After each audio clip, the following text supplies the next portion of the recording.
애플페이뿐만 아니라 삼성페이조차도 전부 다 앞으로 이 간편결제 시장 커질 거기 때문에 잘 볼 필요가 있는데 대표적으로 애플페이 관련해서 한국정보통신이 대장주죠. 자, 애플페이 한국 서비스 11월 30일 약관 유출했다고 합니다. 왜 이렇게 쭉 나왔는가 봐. 이건 이제 다는 못 해드리고 한번 관심 있으시면 보시면 되는데 그 초록 차이가 뭐 있어요. 한국정보통신이 대장주이기 때문에 빠르긴 제일 빨라요. 빠른데 중요한 거는 월봉에서 높죠, 위치가. 주식은 내가 들어갈 자리를 알아야 된다고 그랬죠. 도대체 지금 들어갈 자리가 없죠. 물론 40분을 하셔도 돼요. 뭐 30분만 보고서 내가 5선 돌파 매수하겠다. 이제 본인 기법이 해주는 거고. 단타도 기법이 있어요. 자, 월봉에서 보면 추세가 상향이죠. 자, 주봉에서 봐도 역시나 추세가 좋고 5주선을 회복해주고 있기 때문에 5주선 돌파할 때 매수. 얼마냐면 정확하게 13,150원일 때 매수고 13,150원 깨자마자 무조건 손절해야 돼요. 즉 20일 선고점 매수 깨면 손절인데 이 친구가 대장주이기 때문에 제일 빨리 뛸 수는 있는데 어마어마하게 많이 올라왔기 때문에 다른 종목들보다 칼같이 손절해야 돼요. 자, 한국전자금융은 CBDC 관련주이기도 하고 전기차 충전 관련주이기도 해요. 자, 월봉에서 보면 위치가 바닥에 있죠. 여기서 물렸을 때 크게 걱정 안 해도 돼요. 돌아나갈 확률이 훨씬 크고 특히 CBDC 쪽하고 연결이 잘 되기 때문에 띠락률이 있습니다. 자, 주봉에서 수세가 못하긴 났기 때문에 일봉을 잘 봐야 되는데 5일선 돌파해줄 때 매수 깨자마자 손절. 단기 이렇게 하시면 되고 장기로 꿀 가실 분들은 그냥 꾸준히 잘 사서 모아놓으시면 돼요. 자, 다음 한국전자인증인데 한국전자인증도 애플페이 관해서 떴죠. 눌림목 줬고 월봉에서 보게 되면 위치가 낮죠. 물론 자꾸 바닥을 깨고 있어서 위험하긴 한데 이 정도면 사실 우리나라 증시가 많이 폭락해서 그런 거예요. 주식은 굉장히 싼 거고 나는 어디서 살 거냐는 거죠. 추세 전환이 하나도 안 돼 있어요. 그러니까 어디서 살 거냐면 5일선 근처. 어제 음봉이 좋았던 거고 오늘 5일선 근처 매수가 제일 좋았던 거예요. 오늘 5일선 근처 매수 깨면 손절이고 일단 뛰면 21선까지 가요. 우리나라 종목들이 웬만하면 지금 21선까지 갈 자리에 다 와 있어요. 자, 한국정보인증을 봅니다. 월봉에서 위치가 낮아요. 근데 추세는 깨져 있고 주봉에서도 추세는 못 돌려놨기 때문에 일봉에서 기준을 잡아야 되겠는데 추세가 장기적인 지표인 월봉과 주봉에서 추세가 깨져 있기 때문에 어디서 사야 되냐면 일봉에서 5일선 돌파할 때 매수 깨면 손절하시면 돼요. 자, 이론의 장기적인 지표는 언제 좋았었어요. 좋았는데 저번 달에 20개선 위협을 했었거든요. 자, 20개선 가격 2,680원에서 돌려놓고 있죠, 지금. 주봉에서 수급주선 돌려놓고 있고, 일봉에서 나는 어디 살 거냐? 5일선 근처 사시면 돼요. 그러면 대장주가 한국정보통신이고, 부대장주가 이론이기 때문에 한국정보이 뛸 때 이론도 같이 뛸 수 있어요. 그러니까 이렇게 우리가 주식을 할 때는 내가 어디서 사서 어디서 팔아야 될지 정확히 알아야 되는 거예요. 물론 중장기로 길게 끌고 가는 종목이야. 길게 끌고 가는 종목이야. 잘 모아나가시면 되는데 단기로 들어갈 때 그렇게 하시라는 얘기인 거예요. 단기로 들어가서 계획을 세웠는데 그 계획을 못 지키면 단기 하나 많아요. 그래서 물린 거 1번 하나, 물린 거 2번 하나, 물린 거 3번 하나 10개로 물렸네? 이거 시장 폭락하면 엄청난 손실이 오죠. 그렇게 하지 말고 단기로 들어간 종목 딱딱 단기에 맞게 대응하는 게 맞아요. 자, KG 이니시스는 월봉의 위치가 완전 낮아요. 주식이 굉장히 싼 거고 이 가격대가 언제냐면 지금 17년도 가격이에요. 주식이 17년도로 해결해버렸어. 그죠? 해도 너무한 거죠. 물론 더 떨어질 수 있어요. 떨어질 수는 있는데 본인이 기준에 맞게 대응하면 되는 거고. 자, 주봉에서 추세 전환 못했죠. 어떻게 살 거냐는 거죠. 일봉에서 5일선 근처 매수 깨자마자 손절. 이렇게 하시면 돼요. 뚫어주고 있어요. 자, KG 모빌리언스도 5일선 위에 올라탔죠. 5일선 근처 매수 깨면 손절이고 일단 바닥권이에요. 굉장히 싸다. 주식은 많이 싸다고 보시면 되고 사실은 KG리스나 KG 모빌리언스나 재무들이 단단하기 때문에 여기서 사놔가지고 손실 볼 필요는 별로 없어요. 손실 볼 일은. 그러니까 그냥 잘 모아나가시면 나중에 전부 다 좋은 수익권으로 올 수 있습니다. 자, 에이텍10이 급등했죠. 에이텍10이 3등주예요. 이렇게 보시면. 자, 이때 그냥 상한가를 갔는데 자, 떴죠. 뛰고 눌린 목적을 또 떴죠. 오늘 당연히 21선이 손절 타이밍이에요. 자, 5일선 깨지 않는 선상에서 매수죠. 매수. 자, 월봉에서 위치가 원체 낮아요. 정치 테마주기도 해요. 자, 5개월선 가격이 얼마냐면 정확하게 12,180원인데 그 위에 있죠, 지금. 그러니까 주봉에서 막혀 있는 건데 이런 친구들은 또 뛸 수 있어요. 앞에 지금 대형거래자가 쏟아져 들어오고 있는데 시장이 안 좋으면서 눌림목을 준 것 뿐이기 때문에 반드시 또 뛸 확률이 크니까 내가 포트에 담거나 단기로 하려면 이런 친구들이 좋다. 이렇게 보시면 됩니다. 에이텍10이 뛰면 에이텍이 뛰긴 하는데 에이텍이 좀 늦어요. 물론 에이텍의 위치가 낮기는 해요. 낮긴 한데 크게 그 에이텍틸만큼 못 돼요. 그래서 에이텍을 사지 말고 에이텍틸을 사는 게 좋고 5일선 근처 매수 깨면 손절하시면 됩니다. 자, 나이스 정보통신 요새 끼가 있죠. 우리가 여기 끼가 있다고 그래요. 자, 이렇게 조용하던 종목이 자꾸 거래량이 터지고 있죠, 지금. 거래량이 잘 터지고 있고, 월봉에서 보게 돼도 지금 5개월선 위에 있거든요. 자, 지금부터 5개월선만 깨지 않으면 나이스 정보통신 같은 게 또 떼요. 단지 수급주선이 하나 있어요, 60선이 막혀 있는 거예요. 그래서 이 수급주선만 뚫어주면 실적으로 많이 날아갈 수 있어요. 그래서 수급주선 기준으로 잘 보는 게 좋다. 이렇게 생각하시면 됩니다. 흐름 갖추세는 굉장히 좋은 거예요. 흐름 갖추세는 좋다고 보고 보시면 되고.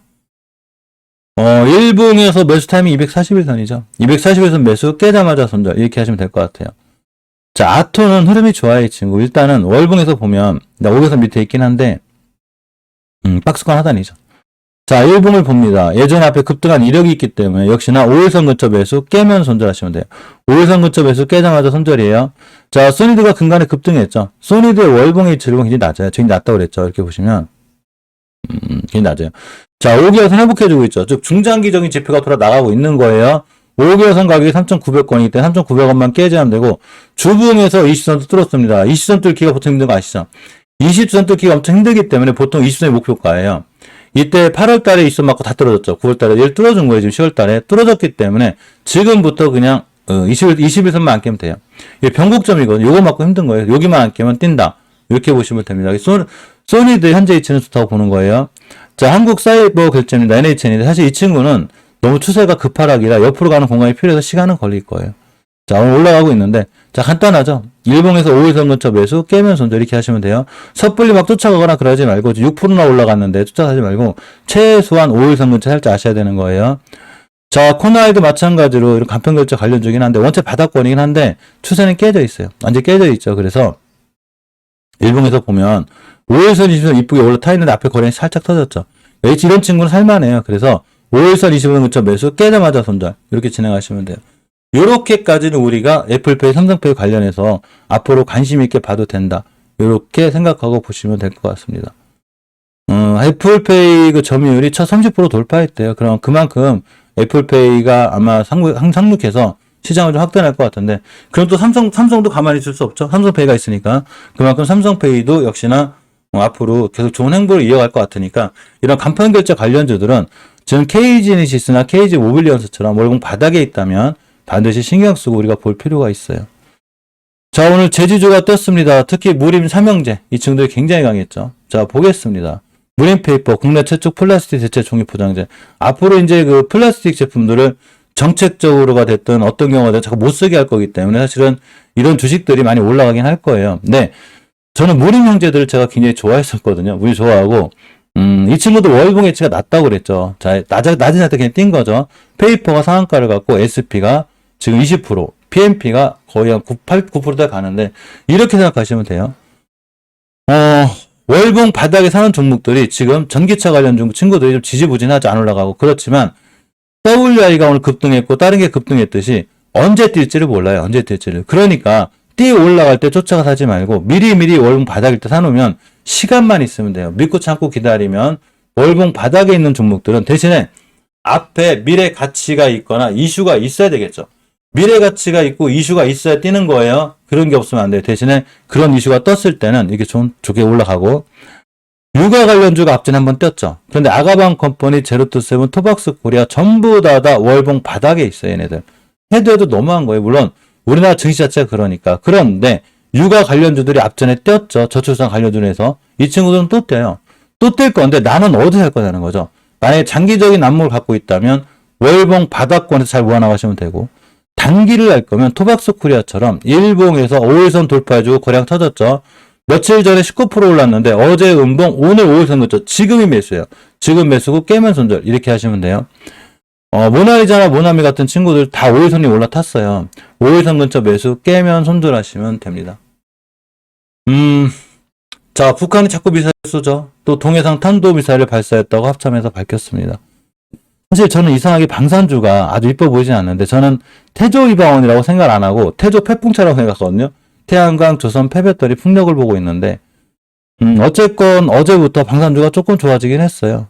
자, 슈니드를 보면 사실 가장 살만한 건 저는 휴니드로 보고 있는데 우리가 주식을 할 때 신용 물량을 무시하지 않는 게 중요해요. 자, 보겠습니다. 휴니드가 유일하게 신용 물량이 적어요. 2.86%. 빅텍이 이쪽에서 대장주 역할을 많이 하긴 하는데 신용 물량이 8%고 스페코도 8%. 한일단주도 6% 이래요. S&T 모티브는 이제 0.64%밖에 안 되고 S&T 모티브 같은 친구들은 전기차 관련주기 때문에 꾸준히 잘 볼 필요도 있어요. 자, 알겠어. 알겠으니까 자리만 지켜줘. 휴니드 월봉 바닥권이죠. 지금 매수해서 순실 볼 일이 별로 없어요. 올라가리도 맞고 빅텍은 왼쪽에 매물대가 많아요. 그러니까 신용 물량도 세기 때문에 좀 조심해야 되고 이쪽 공간에 매물대가 많기 때문에 이식교선 가격인 6,268원을 깨게 되면 밑으로 밀려요. 단 내가 단기 단타를 정하고 싶다. 굳이 빅텍을 하고 싶다 그러면 242선 근처 매수 깨면 손절하시면 되고 스펙코드 5일선 근처 매수 깨면 손절. 한일단주도 마찬가지로 21선 근처 매수 깨면 손절하면 돼요. 이 얘기 되게 웃기지 않아요? 되게 쉽죠? 매수 깨면 손절, 매수 깨면 손절 이렇게 얘기하는데 이거를 안 지키는 게 문제예요. 본인이 주식을 계획을 세워서 내가 어디서 살지 알고 들어갔다면 그 자리를 깨자마자 당연히 손절해야 되겠죠. 그죠? 당연한 거예요. 자, 일본 정부 북한 탄도미사일 추가 발사 정보가 있다고 합니다. 리튬 잠깐 챙겨보고 갈게요. 자, 리튬 중에 WI가 있어요. 대단하죠? 요새 대단해요. 자, 우리가 WI를 바라보는 눈은 아주 쉬워요. 이전 최고점을 뚫어졌기 때문에 깨면 안 되는 거예요. 자, 보겠습니다. 월봉에서 보게 되면 지금 추세는 쨍쨍하죠. 이 친구도 몇 달 전에 와도 왜 이렇게 뛸지 몰랐죠. 그런데 제가 어떤 종목이든지 앞으로 미래 가치가 있거나 좋은 종목들은 월봉 바닥에서 잘 모아 나가라고 그랬죠. 그러니까 어쨌거나 뛰었어요. 항상 월봉 바닥에서 하면 손실 볼 일이 별로 없어요. 모든 사람들이 월봉 고점에 물리기 때문에 문제인 거예요. 이제 와서 지금 WI를 지금 장기 투자한다? 말도 안 되는 거예요. 여기가 장기 투자하는 거예요. 그런데 WI가 지금 사상 최고점인 3,540원을 뚫어주고 있기 때문에 지금부터 3,540원만 깨지 않으면 쭉 올라갈 확률이 굉장히 커요. 무슨 얘기냐면 내가 오늘 단타 단기를 하더라도 3,540원을 깨자마자 손절할 각오로 들어가야 되는 거예요. 계획을 세우라는 거죠. 그러면 실질적으로 앞으로 목표가가 어디냐면 최고점이 4,730원이기 때문에 상한가 가고도 또 20% 올라가야지만이 이 친구가 목표가를 달성해요. 그것도 중기 목표가예요. 그런데 나는 어디서 살 거냐는 거죠, 도대체. 이런데 못 샀으면 3,540원 깨지 않는 선상에서 매수. 깨자마자 뒤도 돌아보지 말고 다 던져야 돼요. 잘못하면 쭉 밀려요. 이렇게 하는 거죠. 계획을 갖고. 자, 강원에너지를 잘 보고 계시라고 그랬죠. 강원에너지 여기만 안 깨면 돼요. 저점이 얼마냐면 7,000원. 7,000원대를 훼손하지 않는 선상에서 매수. 왜 그러냐면 월봉에서 변곡점이죠. 그러니까 주식이라는 게 너무 어렵게 생각하지 말고 여기다 대고 자꾸 이상한 뉴스 붙이지 마요. 막 떨어지면 그 떨어지는 이유 찾으려고 막 뉴스 갖다 붙이고 올라가면 도대체 왜 올라가지 뉴스 찾는데 그렇게 하지 말고 그냥 매물대를 뚫어준 대량 거래가 터졌으면 그 밑으로 떨어지지만 않으면 되는 거예요. 이해하셨죠? 그러니까 7,000원만 깨지 않으면 돼요. 나인테크 제가 회선형 좋다고 그랬죠. 5일선 근처 매수 깨자마자 손절 이렇게 하시고 포스코엠텍도 괜찮아요. 5일선 근처 매수 깨자마자 손절. 월봉 해치가 낮죠? 낮은 거예요. 자, 포스코 ICT는 좀 애매하니까 잠깐 패스해놓고 자, 엔캠은 좋아요. 제가 엔캠 좋다고 그랬죠, 이 친구. 월봉에서 추세가 잘 유지가 돼 있고 주봉에서 지금 우선 뚫어주고 있죠. 그러면 5주선 근처인 7만원대에서 매수. 7만원 깨자마자 손절하시면 돼요. 주식을 떨어지고 올라가고 맞춘다는 사람이 제일 이상한 거예요. 아, 어떻게 맞춰 그래? 주식은 맞추는 영역이 아니라 대응 영역이에요. 어디서 사서 어디서 팔 거냐는 거죠. 그럼 어떤 계획을 세우냐? 그냥 장기적으로 끌고 가는 종목들은 장기적인 계획을 세우면 돼요. 아, 내가 월급 타면 매달 꾸준히 모아가야지. 아니면 내가 돈 생길 때마다 꾸준히 사나가야지. 이렇게 장기 투자하면 되는 거고 단기 투자는 계획을 세워놓고 뛰는 대로 목표가에서 팔면 되고 손절 라인 정해놨으면 손절 라인에서 칼같이 손절하면 그뿐인 거예요. 여기서 자꾸 떨어지고 올라가는 걸 맞추려고 하지 마요.